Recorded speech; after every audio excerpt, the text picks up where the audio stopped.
गुजारिश कयूं मोहतरम डॉक्टर भवन खे उसान सामू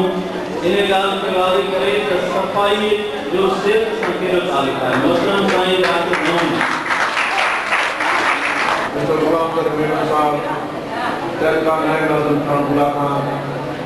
शेख अब्दुल्ला साहब chairman Allahabad civil welfare foundation, doctor Mohammad साहब मुझा साहबी प्रोग्राम उस्ताद साहबान प्यारा शागिर्दों अस्सलाम वालेकुम। साथी सबका पहले आम अल्लाहाबाद सिविल वेलफेयर फाउंडेशन वालों जो ध्यान की शुक्रगुजार आहियां जिन असांखे हिन महफ़िल में दावत ॾेई ऐं हिन स्टेज ते अचण वार सॼो अॼु असां पंहिंजे ख़्यालनि जो इज़हार अवां जे अॻियां पेश करे रहिया बाक़ी हिन सां गॾोगॾु आम शेख अब्दुल्ला साहब खे अल्लाह पाक सिविल वेलफेयर फाउंडेशन जे मेंबरनि खे दोस्तनि खे कारकुननि खे मुबारकबाद हुजां त ही वीचारा असांजे हिन इलाइक़े में माण्हू जे लाइ ऐं ग़रीब माण्हुनि जे लाइ राति ॾींहुं पकड़े रहिया आहिनि ऐं असां हिननि खे जस्ट था ॾियूं त हू वीचारा कॾहिं न कॾहिं को न को प्रोग्राम असांजे इलाइक़े जे ज़िम्मेदार करे वेठा आहिनि जंहिंमें कॾहिं नागरिकनि खे ॿुध ॾियण लाइ, जंहिंमें कॾहिं महसूस घुरनि जहिड़े ॿारनि खे सुञाणप करणु या सर्कमसिशन लाइ डॉक्टर जी टीमूं जी घर घर जोड़णु, कॾहिं असांजे इलाइक़े में सिहत ऐं सफ़ाई जे लाइ जोड़णु। आम तौर ते शेख साहब वधि में वधि इहो ज़ोर ॾेई आयो त जीअं असां हिन इलाइक़े में पंहिंजे मूली मदद खां बची सघूं। जीअं त असांजो दोस्त हिते शागिर्द जो चई वियो आहे त हेठि त वेठि दोस्त बराबरि सां चई वियो आहे, दोस्त बराबरि सां चई वियो आहे, सिहत जी दौलत आहे, पर आवाज़ ज़रूरु ॿुधाईंदुसि दादा सफ़ाई असांजे सिहत जो ज़ामिन आहे, सफ़ाई असांजे सिहत जो ज़ामिन आहे ऐं सफ़ाई सां असां केतिरनि मुंहिंजी मदद खां बची सघूं था ऐं जेकर सफ़ाई न आहे त केतिरियूं मुंहिंजी बीमारियूं फैली सघनि थियूं ऐं जंहिंजो इलाज करणु काफ़ी ख़र्च करण खां पोइ माण्हू सिहतयाब थी सघे थो। पर जेकर माण्हू सफ़ाई ते थोरो ध्यानु ॾींदो त असांजो सफ़ाई में एॾो ख़र्चु न आहे, असांजो सफ़ाई में एॾो ख़र्चु न आहे। सफ़ाई असांजे हथनि जी सभु महिनत आहे जंहिंसां असां सफ़ाई करे पंहिंजे बीमारी खां बचाए सघूं था। जेकर सफ़ाई न आहे त आवाज़ ॿुधाऊं त घटनि जे गॾिजी करे जिते मच्छर वेहनि था, मच्छरनि खां पोइ मच्छर जे गॾु करण खां मलेरिया जी बीमारी थिए थी। घटनि जे उगण जे करे असांजो वाटर कंटामिनेटेड थो वञे। हमारे ॾिठो असांजे मुल्क जो धंधो पाणी खुला कान्हे और पूरे पाकिस्तान में सिंध जे केतिरे रोडनि में वेंदाऊं त असांजो सिहत जो जिला को बि हिते अवकान कोन्हे। ॾिसंदा त घटनि जी ॻाल्हियूं ॿुधाई वेंदियूं, असांजे पीअण जो पाणी जेको ॻाल्हियूं घटनि जी ॻाल्हि सां गॾु कोन वेंदियूं। जेकर उहे पाइप लीक था थियनि उन्हनि में सीपेज थी थिए असांजे घटनि जो पाणी पाइप ते असांजे घर ताईं पहुचे थो, जंहिंजे पाणी इस्तेमालु करण सां असां में काफ़ी बीमारियूं पइजनि जंहिंमें गैस्ट्रोइंटाइटिस तव्हांजो केतिरा ई महसूम ॿार केतिरा ई माण्हू ऐं उन में गैस्ट्रो में छतो जी बीमारियूं वधी वञनि था ऐं उन्हनि मां असांजे माण्हुनि खे साई जी बीमारी थिए थी, उन्हनि मां असांजे माण्हुनि खे टाइफाइड जेके ॿुधे जो बुखार कयो त हिकिड़ी गंदगी जो इलाज। पर दोस्तो सफ़ाई करणु इन्हनि शयुनि खां बचणु को ठेकेदारी पब्लिक अथॉरिटी या लोकल गवर्नमेंट जी या शेख अब्दुल्ला जी न आहे, इहा सफ़ाई करणु पंहिंजे हथ जी पाल करे सघूं था। असांखे लोकल गवर्नमेंट जी सरफ घर खां ॿाहिरि जी ज़रूरत पए, पर दोस्तो हथ जी सफ़ाई करण लाइ अमीन इजाज़त जे सिहत ते जेकर तव्हां शागिर्द या असांजा मौजूदु उस्ताद ऐं उस्तादनि खे गुज़ारिश कंदुसि त जीअं असांजो नओं नस्ल शागिर्द जे अव्हांजे हथनि खां तइलीम था वठनि, अव्हां खां असांजे रहणी खणी था सघनि त अव्हां उन्हनि शागिर्दनि खे कम से कम हिकु गंदगी खां बचाए सघण में असांखे वॾो साथ ॾेई सघूं था। जीअं त अॼु ॾिसो हर शागिर्द खे या हर माण्हू खे या असांजे पान जी वात न दोस्तो पान खाइण सां अव्हांजो ज़ाती ख़र्च थी सघे ज़रूरु आहे, पर उन सां केतिरियूं बीमारियूं थी फैलनि। पान खाइण सां कैंसर जो मुंहिंजी मर्द असांजे वात में पइजे थो, पान खाइण सां असांजे वात में गले में केतिरी देरि पीअण सां कैंसर पैदा थिए थी, सिगरेट पीअण इन्हें कहीं लोग तो बोला इन्हें एक साहब जो कुरान तो में मंजो या का बोले जो निकाले दोस्तों तेरे शागिर्दन क्या गुजारिश कर तो यो पैगाम साजो सिगरेट का बचा गुटखे का बचा अभी पान कर सको तो हमारे पैसों बचे तो और से हमारे चोदो घर में सफाई का हमार पानी हकन जी नौ की सफाई कर इन्हें जे हकन जा जे नौ कटिंग लाइन असाले घर में हकन तो कम का इस्तेमाल करना जेको गंदगी जा कड़ा से नौ मिलन जेके खाते रस्ते पर पेट मिलन उन्हें मां टाइफाइड बीमारी पैदा थी ये शेख साहब के सफाई दी होम जो असाले ने जाए के निकाल दो जेकर असाले पैके जा पोर्टल में मन करेगा जेकर असाले पैके जा पंज घर में मन करेगा तो सा कमायो ने को पता नुकसान कोने शेख साहब की मेहनत खाना अच्छा साला अगर साहब का शायद बिन मैंने बदल दो फंक्शन पास दोस्तन कयो या आदमात में कयो या ट्रेन में दोस्त कयो या हेल्थ डिपार्टमेंट कयो तो सा 50 का साफ करे जाती 50 का साफ कर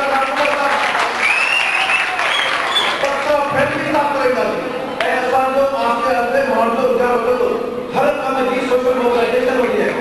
जेकर बहुत प्रोग्राम खबर काटला की करे या साफ प्रोग्राम में बताइंदा इस बात के जरिए मीडिया के जरिए के जरिए हेडन फंक्शन के जरिए जेकर पहले दोस्त से अपने प्रोग्राम को जो असा फॉलो करो आप करके कमाए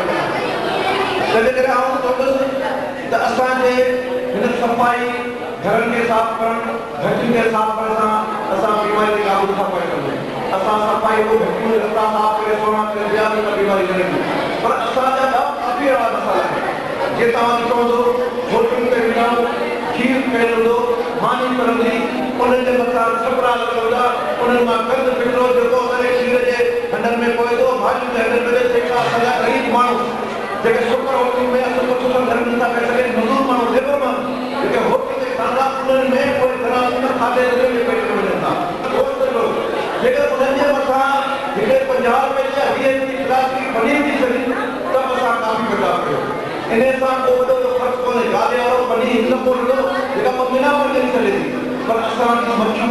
ढक्कन दा उधर मच्छी दा उधर गोश्त दा उधर पूरे बता है ऐ असा वो पूरे बठे तू ऐ घणो करे घर में पूरे के दोनला के सोचो को रस्ते में हमले दोस्त खाई लगा शागिर्द का खाई लगा तो उन्हें ने तो सब खर्च को ने तो एडी सलाह एड मालूम के बिना हेड कर से लाभ दे रोक जेके सजा बदलरा असा का कासाए जेके घटन जे मथा का पोस्ट का करे जिते असा जे जरासी जो घर है जिते असानी पैदाइश जरासी थी जिता बीमारी फैले तो ते सजा कासाए जे पोस्ट कर करे तो उन्हें के सलाह दे उन्हें के साथ अंदर मेहरबानी करे तो पोस्ट के सफाई दिखाए करो के नहीं जाए करो जिस टाइम के गुजर गए सने करके ना तो शहर में निकली गई जेल से हो तो असा वाला कोशिश कराती सलाह साहब के चयो तो असा के खाने बुला करने बाकी कराई राम और आवाज का हम मरे साहब के जरूर जो से बहुत कोशिश कर खाने बुला करने की बात करी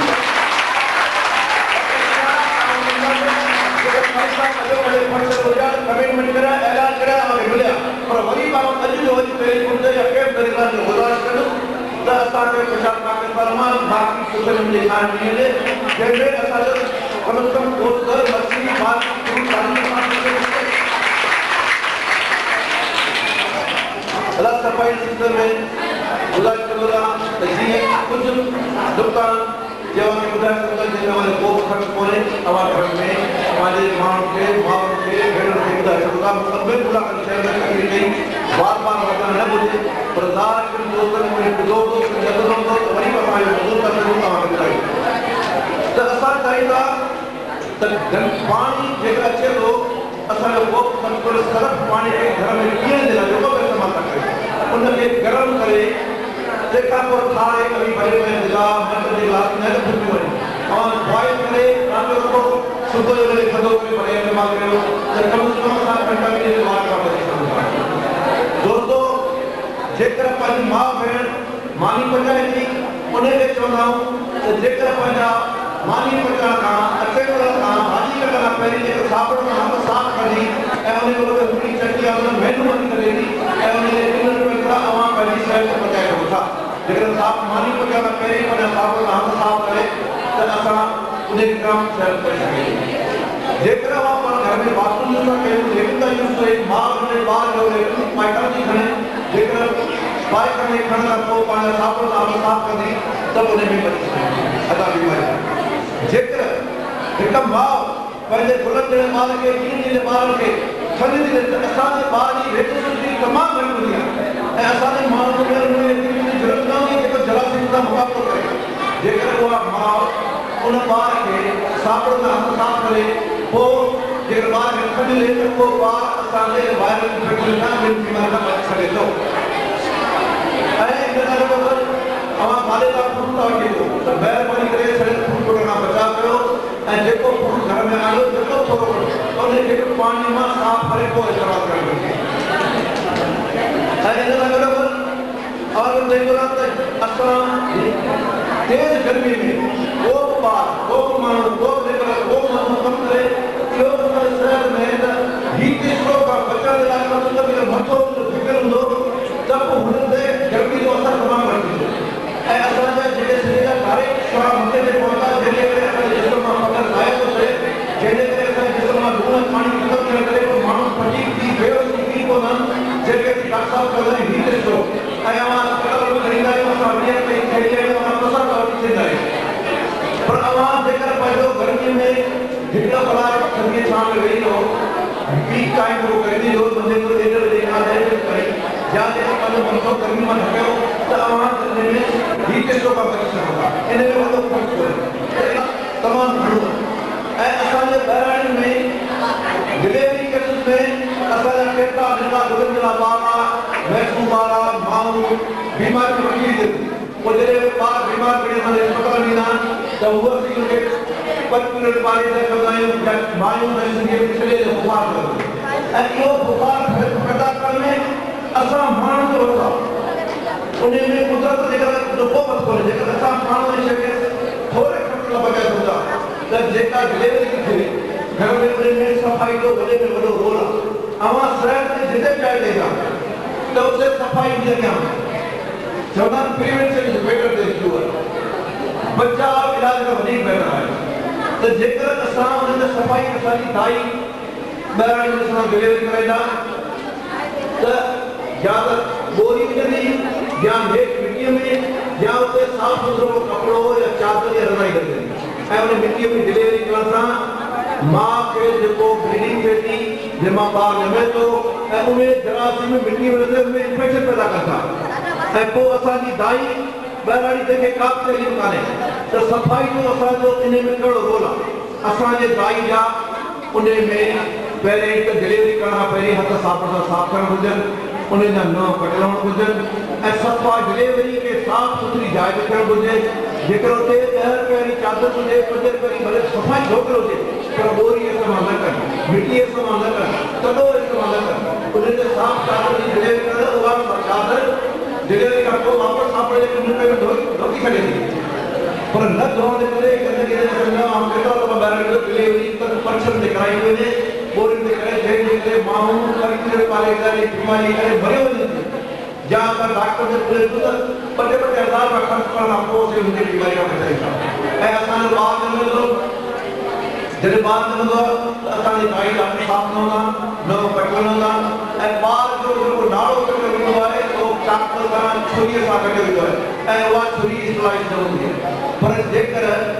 अमी दोस्त हिते पंहिंजे नामी ॿारनि दोस्त वेठा आहिनि शहर जा बि वेठा आहिनि शागिर्द बि आहिनि त उन जाइ ते जेके डिलीवरी में साफ़ सुथरो ख़बर पए हुजनि ठीक मिले हुजनि त उन साफ़ हिकिड़ी पनी आहे जेके नाड़ कटियो वेंदो असांजो ॿारु टिकनेस जहिड़ी बीमारी खां बची सघे थो टिकनेस अहिड़ी बीमारी आहे जंहिंजो इलाज ई न जेकर इलाज जो ख़बर में एॾो बचे थो त काफ़ी ख़र्चु अचे थो त उन ॿार खे असीं डिलीवरी जो ब्लेड सां साफ़ ब्लेड सां डिलीवरी कराए उनखे घटि कुझु जेकर असांजे ॿारनि में नओं ब्लेड न आहे त महिरबानी करे उहो ब्लेड जेको बि इस्तेमालु आहे चाकू छुरी आहे उनखे गरम पाणी में कम से कम अस्पताल में टहिकायूं उनखे टहिकाए नाक कटिजे त उहो ॿारु असांजो जेका बची सघे थो त इन में असांजी माउ जी सिहत बची सघे थी ॿार जी सिहत बची सघे थी त इन में असांजो एॾो वॾो ख़र्चु कोन्हे इन में सफ़ाई जो कहिड़ो रोल आहे जंहिंमें असांजी माउ ऐं ॿार बची सघनि था ॿारनि जी सर्कमसिजन करायो ऐं अॼु बि जेका माण्हू हुयो त ॿिए अलाए इहो तमामु सुठी ॻाल्हि आहे जेकर असां ॿिनि ॿारनि जी सिहत बचाई अलाह असांखे हज़ूर ॾींदो जेकर उहो ॿार ॿिए माउ नंढे नंढे अलाह वटि तमामु हज़ूर पाण खे मिलंदी आहे जेकर कंहिंजी भलाई लाइ सोचियो आहे उन सर्कमसिशन खे कमज़ोर सुठी ड्रेसिंग थियसि ऐं उनजी मिटीअ खे गुज़ार करणु उन खां गुज़ार कयोसि उहो इन्फेक्शन न पइजी सघे त एॾी नंढी नंढी ॻाल्हियुनि ते असां काफ़ी थोरो समझ ईंदासीं त असां काफ़ी बीमारी खां बची सघूं था तंहिंखां पोइ असां गवर्नमेंट पाकिस्तान जे तरफ़ां जेको वैक्सीनेशन जो प्रोग्राम हले थो ऐं थाणे इलाइक़नि खां पूरे पाकिस्तान में जिते बि गवर्नमेंट सेहत वर्कर आहिनि उते 6 बीमारियुनि खां बचाव जा टुका हणिया वञनि था ऐं असां बार बार जिते को मौक़ो मिलियो आहे असां इहा ॻाल्हि कंदा आहियूं आउं वरी को दोस्त खे गुज़ारिश कंदुसि त असांजो पैगाम जो महिरबानी करे माण्हुनि भेनरुनि खे ॿुधो त जीअं ई उहो ॿार पैदा थिए त असां 6 बीमारियुनि जा बचाव टुकड़ा आम परिवार में खड़ा है जिनमें पोलियो जो बचाव है ओडी जो बचाव है टीबी जो बचाव है वही खमी काली खंडे जो बचाव है ऐं घटे की बीमारी का बचाव है ऐं खराब गले की बीमारी जो बचाव है पर हाणे गुज़िरियल 2 महीननि खां असां जेका अख़बार मां पढ़ी हुई त काली कावड़े जे केतिरा ॿार मरी था वञनि BHU कोन में जेको माण्हू ॿार जिते थो सघे उहो उते थो अचे ऐं इन्हनि में असां पंहिंजे 15 खां 25 साल घटनि जा बचाव टुका उन जा बचाव टुका लॻाइणा त तव्हां महिरबानी करे उन्हनि ॿारनि खे टुका लॻाए असांजी शहर बुलाकान में अहमद खान गंडर में मुहिम असांखे एतिरी फैसिलिटी कोन जेतिरी गाॾियूं ते वधीक असां प्रोग्राम में गंडर वञी पहुची ॿार हिते असां जेतिरी असांखे मदद मिले असां पर का बि कॾहिं को प्रोग्राम कॾहिं कहिड़ो दवा वैक्सीनेटर वैक्सीन कोर्स फ्री ना मिलण ते गाड़ी कढी छॾो ई माण्हू जो सभु कहिड़े लाइ मिलाए ते ऐं उनका काम हर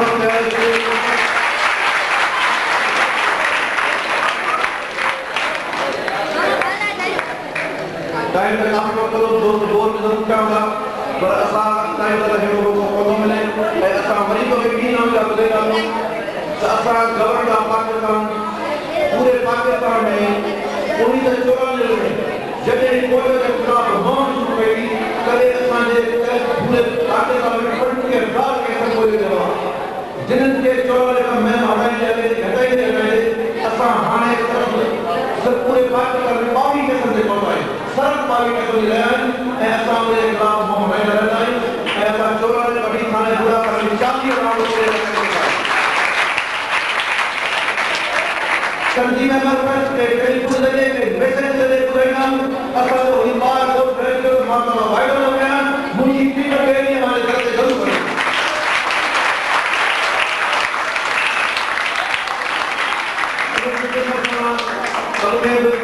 जो गवर्नर पासवान तंजीम अल्लाह ताला ने उस्ताद हमेशा काम किया और ढेर में हुए तो असा तो काम करा ए यो मैसेज वाले अंदर पहुंचेगा इसलिए वो मुंबई की तारीख थाने बुलाकर शहर में कोई जो वाक़ हुआ 3 तारीख में बुलाकर अस्पताल में बोला थी शहर में बुलाना तकरीर करना बात करना अधिकारों का मिलेगा ये प्रोग्राम करना थी देर दोस्त के साथ बुलाकर के खड़े होकर बदलने आरएससी के नए मेरे बुजुर्ग असल में जी बात में शरीक किताब से धन्यवाद बात की हाने नई बीमारी फैली है का यूरोपियन कम्युनिटी फैली है और अखबार में लोग सात वर्ड आए सीवियर एक्यूट रेस्पिरेटरी सिंड्रोम इन्हें सात दो जगह असांजे माण्हू दुनिया बार लोग सहन की जगह पाण नकल जगह फर्स्ट इंफेक्शन करे इहो वायरल इंफेक्शन जंहिंजे लाइ गवर्नमेंट पाकिस्तान मुख़्तलिफ़ सेंटर आगा खान में या नेशनल हॉस्पिटल में जना अस्पताल में या मेडिकल यूनिवर्सिटी हॉस्पिटल हैदराबाद में चांदवा मेडिकल कॉलेज नागपुर में नवाज चौक या मुस्लिम सफल अलाज करना हमारे जल्दी को करो के स्पोर्ट जो है पाकिस्तान में उन्हें जिला गवर्नमेंट एसेट जेके उन्हें बहरा आउटसाइडर फिजिकल करता उन्हें जिला एक कोर्स के एग्जाम पर उन्हें चेक कर बोले एडो फायर जगह छाती हुआ शरीर में तमाम पानी हुआ अच्छी बायोलॉजी हुआ एंड गले में खारिश थी गया थोड़ा जुकाम में निशान कर रहा हूँ अचानक सब सांस में चोक विघन जैसे इलाज वेंटिलेटर के जरिए इन अस्पताल में करे हुए थे शुक्रगुजार हैं जिन मुझे साथी को और काफी टाइम हो तो उन्हें महिरबानी।